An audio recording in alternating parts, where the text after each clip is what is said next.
Zaqatala şəhərinin mərkəzində həyətyanı sahələrdə saxlanılan ev toyuqlarına tülkü hücumları artıb. Son bir neçə gündə bir neçə təsərrüfata ciddi ziyan dəyib. Toyuqlar tələf olub. Meşə heyvanıdır.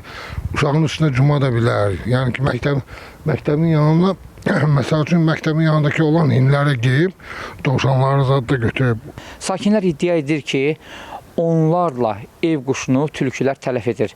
Təkcə axşam saatlarında deyil, hətta günün işıqlı vaxtında, gündüz vaxtlarında da tülkülər heç nəyə məhəl qoymayaraq həyətlərə daxil olur, toyuqları, cücələri özləri ilə aparırlar. Bu isə sakinləri artıq qorxuya salıb. Bəzi sakinlər təkcə tülkü deyil, meşə pişiyinin də şəhər ərazisində göründüyünü iddia edir. Baxan gördüm, nəsə ağacların altında bir xışıltı var. Tülkü ayaqqabımın birisini aparıb da elə bil ki, hələ mən onu lentə də aldım, biraz çəkirdim qırağa gizlicə. 5-6 dənə göyərçinini aparıb, 7-8 dənə dovşanlarını aparıb, bilmirəm 3-4 dənə də deyəsən toyuğunu aparıb. Yəni bu küçədə, yəni sonra dedi ki, bir ayrı qonşu da gəldi.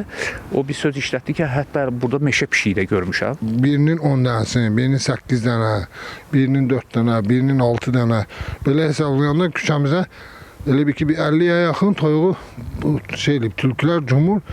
Yəni gecə də gəlir, gündüz də gəlir. Sakinlər ev quşlarından əllərini üzüb, uşaqlarının hayına qalıb. Uşaqlara hücum çəkəndə vaxt olubdur. Bunun barəsində bir tədbir görmək lazımdır. Əvvəllər yox, bu son illərdə, bu 1-2 il olar da belə. Xırda uşaqlar var küçəyə çıxan, yəni bu təhlükəlidir. Məsələ ilə bağlı Ekologiya və Təbii Sərvətlər Nazirliyindən bildirilib ki, vəhşi heyvanların yaşayış məntəqələrinə daxil olması halları müşahidə edildikdə, vətəndaşlar dərhal qurumun qaynar xəttinə müraciət etməlidirlər. Rəsmi müraciət daxil olduqda, Regional Ekologiya və Təbii Sərvətlər İdarəsinin mütəxəssisləri və uçuşlardan ibarət işçi qrupları yaradılır.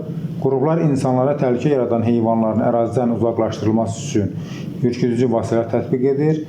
Yırtıcıların sayının tənzimlənməsini diqqətdə saxlayır, zərurət yarandıqda isə müvafiq tədbirlər görür.